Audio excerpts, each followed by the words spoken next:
नमस्ते। आज की कहानी में एक ऐसे परिवार की बात होगी जो पूरी तरह से बिखरने वाला है।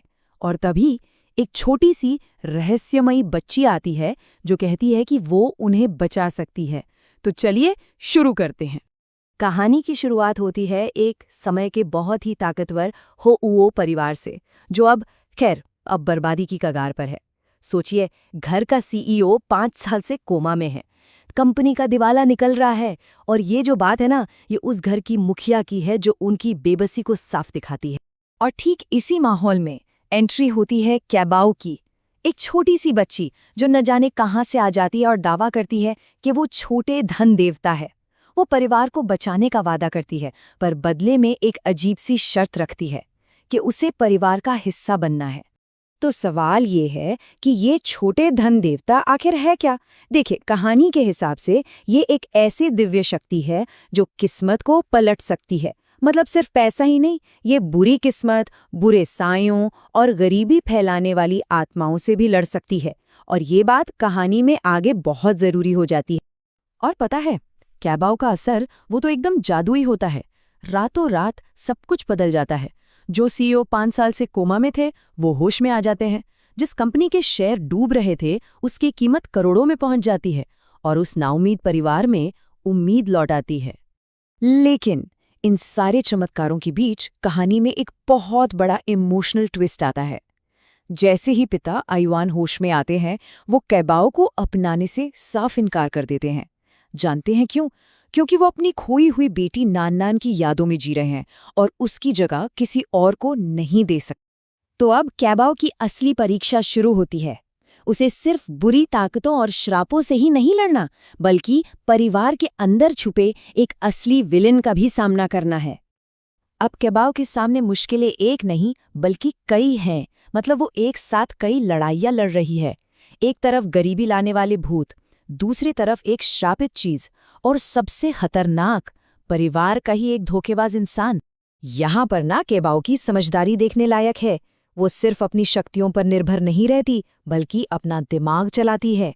नीलामी में वो एक ऐसी चाल चलती है कि वो श्रापित चीज को पहचानती है और अपने दुश्मन को ही उसे खरीदने पर मजबूर कर देती है, ताकि श्राप उसी पर उल्टा पड़ जाए। और उसकी ये चाल कितनी कामयाब होती है, इसका अंदाजा इसी बात से लगा लीजिए कि उसी नीलामी में वो परिवार के लिए 10,000 करोड़ रुपए का खजाना जीत लेती है। जी हाँ, 10,000 करोड़। जब ऐसा लग रहा था कि अब सब ठीक हो गया है, तभी कहानी में सबसे बड़ा ट्विस्ट आता है। एक लड़की अपनी माँ के साथ आती है, जिसका नाम है नन्नन, और वो दावा करती है कि वो ही हुओ परिवार की वो खोई हुई बेटी है जिसका सब सालों से इंतजार कर रहे थे। अब परिवार फौरन एक डीएनए टेस्ट करवाता है, और जो नतीजा आता है वो सबको चौंका देता है। टेस्ट से ये साबित हो जाता है कि नन्नन ही असली बेटी है, और साथ ही ये भी पता चलता है कि कैबाओ का परिवार से खून का कोई रिश्ता नहीं है। बस इसके बाद तो मानो सब कुछ बदल जाता है। असली बेटी के आने के बाद सब कैबाओ को भूल जाते हैं। सारा प्यार, सारे तोहफे, सब कुछ अब सिर्फ नान के लिए है। और कैबाओ, जिसने सबको बचाया, वो अकेली रह जाती है। और अब आता है कहानी का सबसे तकलीफदेह हिस्सा। कैबाओ, जिसने इस परिवार को सब कुछ दिया, उसी के साथ अब बहुत बुरा बर्ताव होने लगता है। उसे जानबूझकर अकेला किया जाता है, उसे सताया जाता है। ये सब अचानक नहीं हो रहा था, ये एक पूरी साजिश थी। नान और उसकी माँ जानबूझकर ऐसी हरकतें करती हैं जिससे कैबाओ बुरी साबित हो और पूरा परिवार उसके खिलाफ हो जाए। और फिर वो पल आता है जो कैबाओ को पूरी तरह से तोड़ देता है। उसका पिता, जिसे उसने मौत के मुंह से वापस लाया था, वही उसकी बात सुनने से इनकार कर देता है। ये कैबाओ के लिए सबसे बड़ा विश्वासघात थे। लेकिन कहते हैं ना, सच ज्यादा देर तक छिप नहीं सकता। अब कहानी अपने आखिरी पड़ाव पर है, जहां सारी साजिशों का पर्दाफाश होता है और कैबाओ की असली कीमत आखिरकार सबको समझ आती है। और आखिरकार सच सामने आ ही जाता है। पता चलता है कि नान और उसकी माँ धोखेबाज हैं। उन्होंने डीएनए टेस्ट में भी हेराफेरी की थी। उनका असली मकसद तो कैबाओ को घर से निकलवाकर हुओ परिवार की सारी दौलत हड़पना था। कहानी का अंत बहुत ही संतोषजनक होता है।